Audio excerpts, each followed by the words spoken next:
Welcome back to the show. The Alliance for Quality Education is a coalition mobilizing communities across the state to keep New York true to its promise of ensuring high-quality public education to all students, regardless of their zip code. Now, they're working to end the systemic racism and economic oppression in New York's public schools, which continues to shortchange generations of Black, Brown, low-income, and immigrant students. Joining us now is the Advocacy Director at Alliance for Quality Education, Zakiyah Ansari, and we thank you, Zakiyah, for being with us. And I'll ask you as we start off, when we look at the state of childcare in New York State, how do you assess it?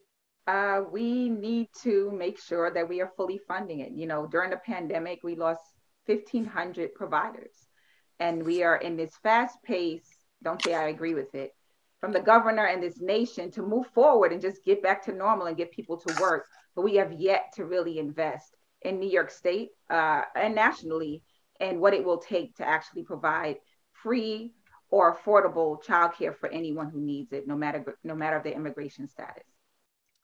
When we look at childcare, we know that it's a struggle for so many New Yorkers. You have rising costs of rent. You've got, mortgage costs. You've got rising rent costs if you're living and you're renting. And then you couple that with the family having to deal with childcare. And in many cases, childcare is rivaling mortgage rates. Childcare is rivaling rent rates. How do we get around this? Well, as it pertains to childcare, we need to make sure that we provide affordable childcare and free childcare for those who need it. We did a tour with Senator Bridgeport and Assemblymember Andrew Hevesy last year for 10 weeks around New York State. And I was fortunate to be able to go to some of those spots. And you hear that the folks who are predominantly women of color, are not only able to pay poverty wages to the folks who are working with them, but they are actually losing money. To your point, yes, they have mortgage payments. They have to pay for healthcare often. The food, even the money they get for food to provide for the children is not enough, and they are pulling out of pocket. And that does not leave a reserve for even thinking about how do I retire at sometime, right? And so people are paying upwards of $4,000 or more, or somewhere in that range for childcare for one or two children. That is unacceptable. There is no reason that we are not fully invested in childcare. If the goal, and everybody keeps saying this, is they want people back to work, and we know that women specifically lost the most jobs and were out of work the most and had to leave their job, then we will truly invest in it. And I'll also say that for us at AQE, it's not just about getting the economy up and running. We know that childcare, anybody who has one child knows how stressful that can be.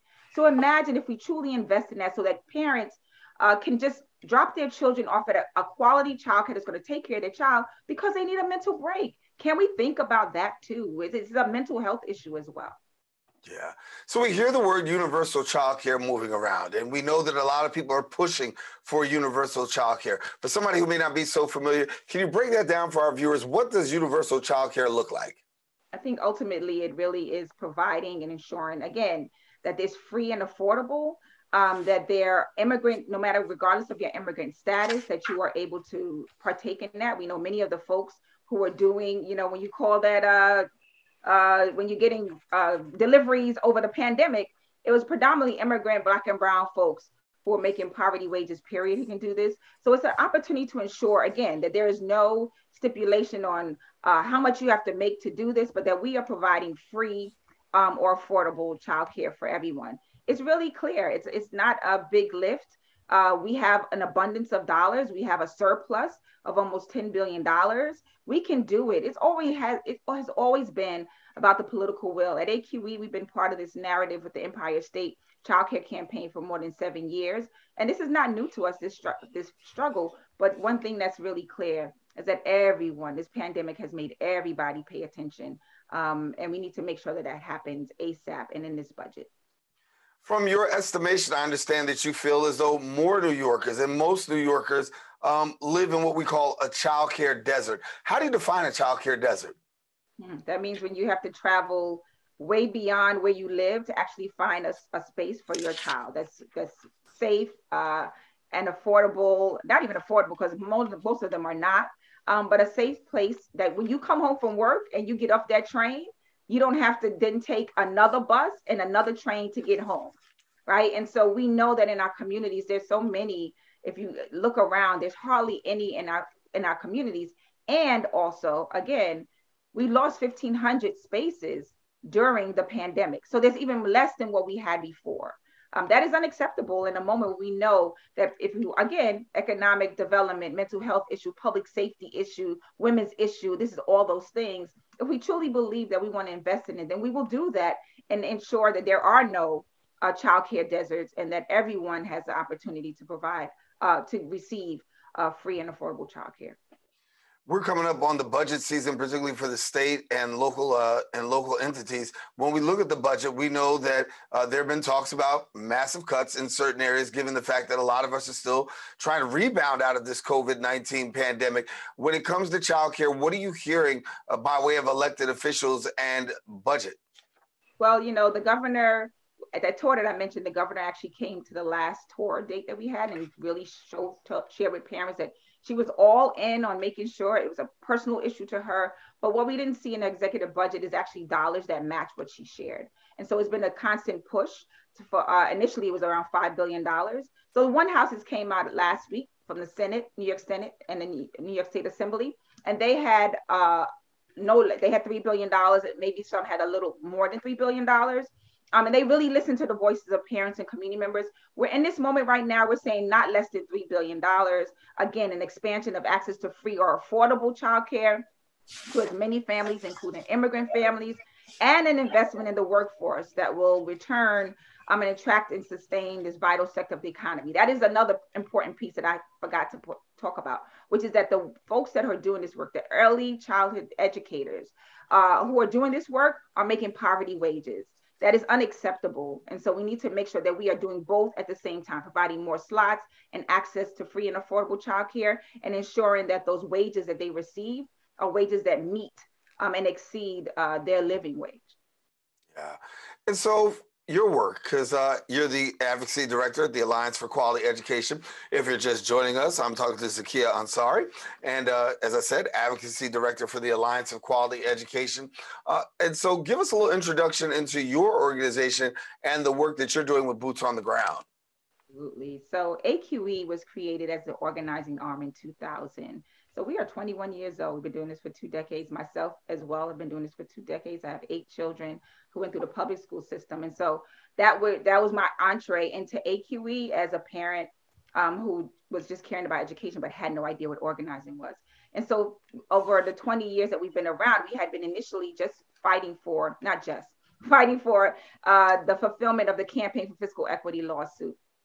And in the midst of a pandemic last year, a racial reckoning and other issues, we were actually able to bring home that almost 30-year battle on the Campaign for Fiscal Equity. And last year, there was an implementation by New York State to invest $4 billion over the next 3 years for Black, Brown, and Poor children throughout New York State. So we're in year 2 of that. As I said, that took almost 20 years, almost 30 years to get there. Unacceptable. And so that piece is one we're continuing to make sure that the next 2 years is funded. So far, this budget, they're saying is funded. So we're excited about that, and Child Cares Plus. But we also work on, and then the school to prison pipeline.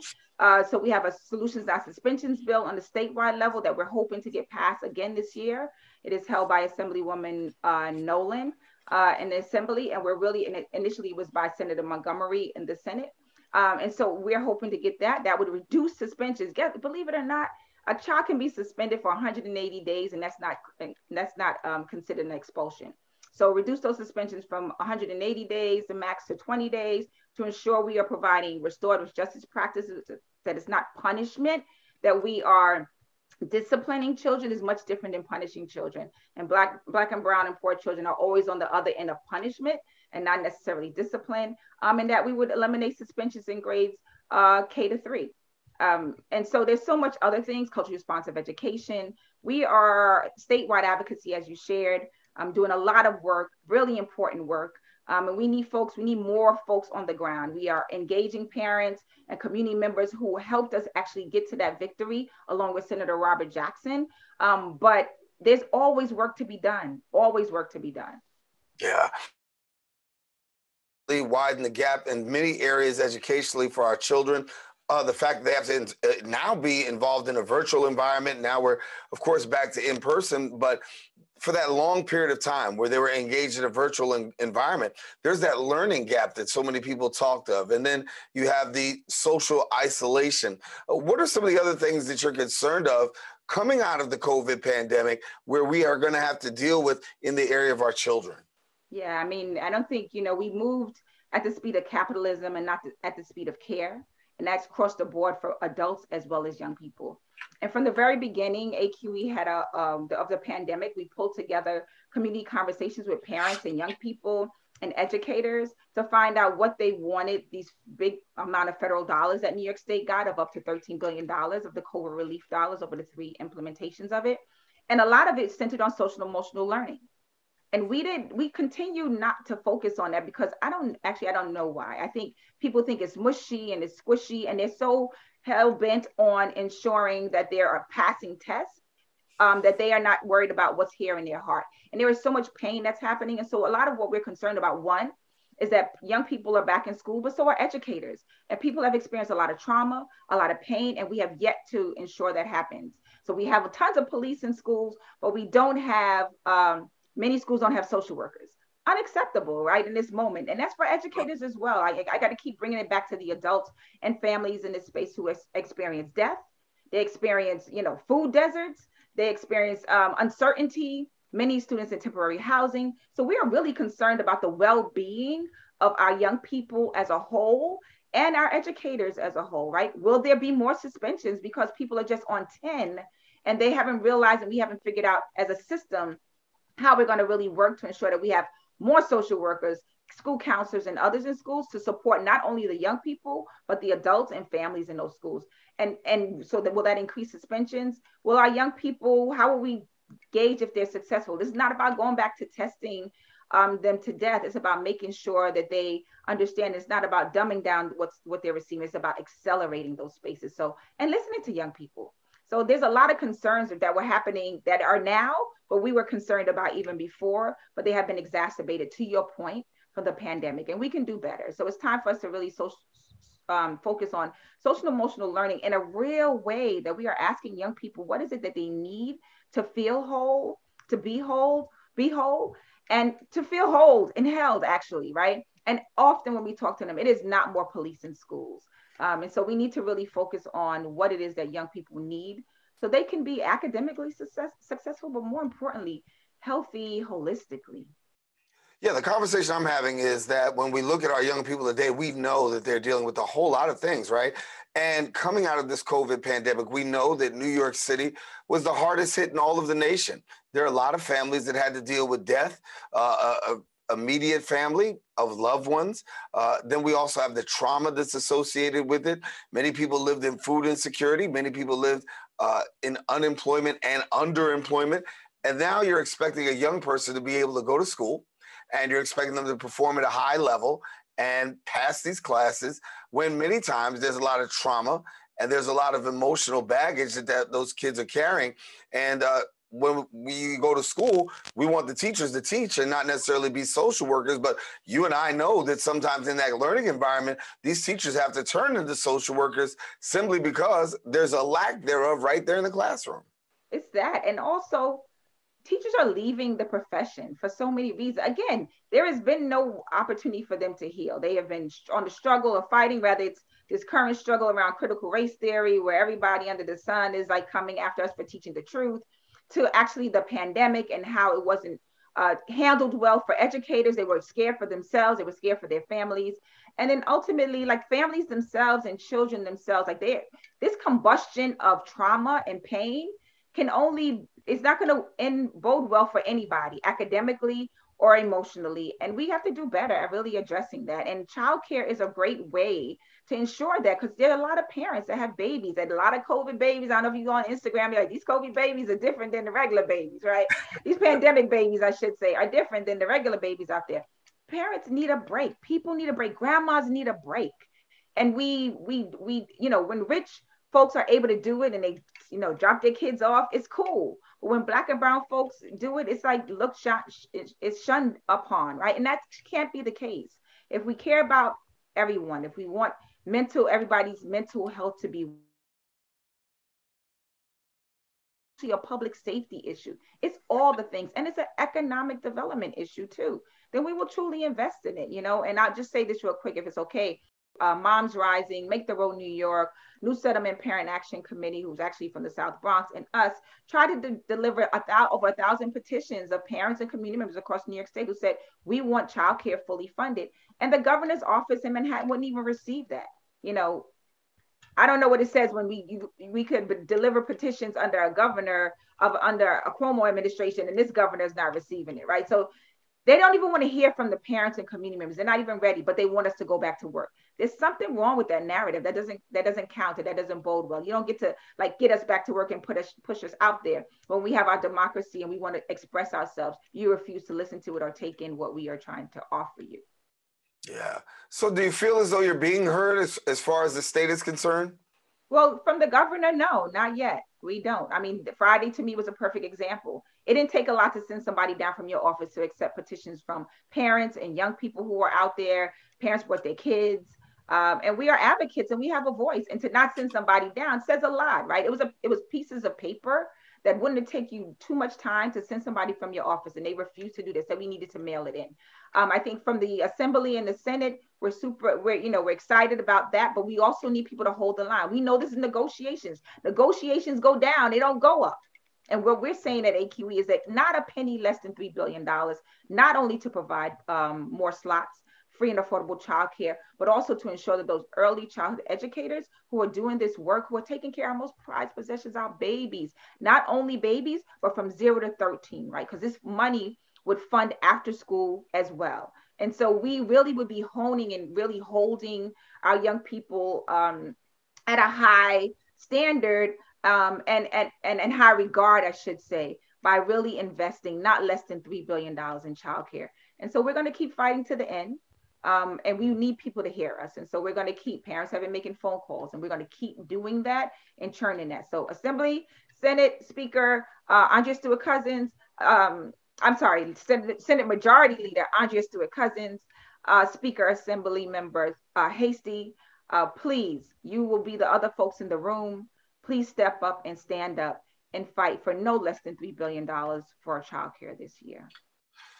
Yes, we're talking with Zakiyah Ansari, who's the Advocacy Director for the Alliance for Quality Education, letting us know a little bit more about childcare and also some of the great work that they're doing in terms of trying to bring awareness and or bringing some legalized change to some of the issues that have been prevalent in our community.